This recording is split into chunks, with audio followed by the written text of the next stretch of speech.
ਹਰਿਆਣੇ ਦੇ ਵਿੱਚ ਪੇਪਰਾਂ ਦੇ ਵਿੱਚ ਖੁੱਲ੍ਹ ਦਿੱਤੀ ਗਈ ਆ ਕਿ ਜਿਹੜੇ ਸਿੱਖ ਵਿਦਿਆਰਥੀ ਨੇ ਉਹ ਕਿਰਪਾਨ ਦੇ ਨਾਲ ਪੇਪਰ ਦੇ ਸਕਦੇ ਆ ਤੇ ਸਾਡੀ ਕੌਮ ਵਧਾਈਆਂ ਦੇ ਰਹੀ ਆ। ਮਤਲਬ ਕਿ ਪਹਿਲਾਂ ਤਾਂ ਭਾਰਤੀ ਨਿਜ਼ਾਮ ਨੇ ਕਿਰਪਾਨ ਜਾਂ ਹੋਰ ਕਕਾਰਾਂ ਉੱਤੇ ਪੇਪਰਾਂ ਵਿੱਚ ਪਾਬੰਦੀ ਲਾਈ ਤੇ ਫਿਰ ਆਪਾਂ ਨੂੰ ਖੁਸ਼ ਕਰਤਾ ਵੀ ਦੇਖੋ ਜੀ ਹੁਣ ਹਰਿਆਣਾ ਕਿੰਨਾ ਮਹਾਨ ਆ, ਉੱਥੇ ਬੀਜੇਪੀ ਦਾ ਰਾਜ ਆ, ਦੇਖੋ ਜੀ ਬੀਜੇਪੀ ਵਾਲੇ ਕਿੰਨੇ ਵਧੀਆ ਨੇ। ਹਿੰਦੂਆਂ ਨੂੰ ਬੜੀ ਖੁਸ਼ੀ ਚੜ੍ਹਦੀ ਆ ਜਦੋਂ ਸਿੱਖ ਕਲਪਦੇ ਨੇ ਕਿ ਜੀ ਸਾਨੂੰ ਇਸ ਗੱਲ ਦੀ ਤਕਲੀਫ ਆ।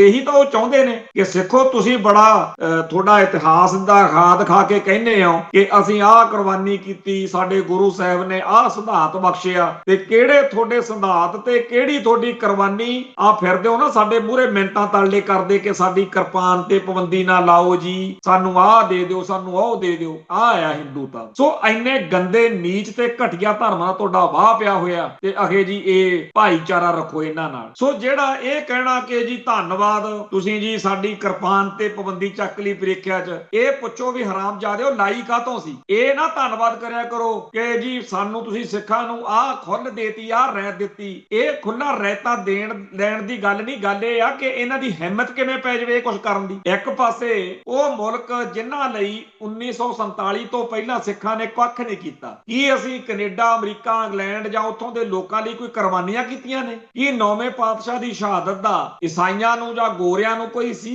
ਪਰ ਉਹਨਾਂ ਮੁਲਕਾਂ ਵਿੱਚ ਉਹ ਸਿੱਖਾਂ ਦੀ ਕੋਈ ਸਮੱਸਿਆ ਸੁਣਦੇ ਆ ਜਦੋਂ ਉਹਦਾ ਹੱਲ ਕੱਢਦੇ ਆ ਵੀ ਜੇ ਇਹਨਾਂ ਦੇ ਕਕਾਰਾਂ 'ਚ ਕਿਰਪਾਨ ਤਾਂ ਕਾਹਨੂੰ ਆਪਾਂ ਇੱਥੇ ਪਾਬੰਦੀ ਲਾਉਣੀ ਆ, ਕੋਈ ਹੱਲ ਕੱਢੋ, ਕਾਨੂੰਨ ਬਣਾਓ। ਆਹ ਭਾਰਤ ਵਿੱਚ ਬੱਚੇ ਨੂੰ ਪਤਾ ਸਿੱਖਾਂ ਦੇ ਬਾਰੇ, ਉਹ ਕਹਿੰਦੇ ਆ ਜਿੰਦੇ ਚੀਕਾਂ ਪੈਂਦੀਆਂ ਦੇਖ ਕੇ ਸਵਾਦ ਆਉਂਦਾ। ਸੋ ਜਿਹੜੇ ਅੱਜ ਕਈ ਲੋਕਾਂ ਨੂੰ ਲੱਗਦਾ ਵੀ ਇਹ ਜੀ ਪੈਨਿਕ ਬਟਨ ਦੱਬੀ ਰੱਖਦੇ ਆ ਸਿੱਖ ਤੇ ਐਵੇਂ ਡਰਾਈ ਰੱਖਦੇ ਆ।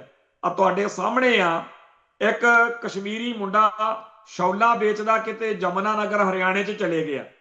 ਉਹਨੂੰ ਖੜ ਕੇ ਘੇਰ ਕੇ ਚਾਰ ਲੰਡੂ ਜੇ ਹਿੰਦੂ ਕਹਿੰਦੇ ਬੋਲ ਜੈ ਸ਼੍ਰੀ ਰਾਮ।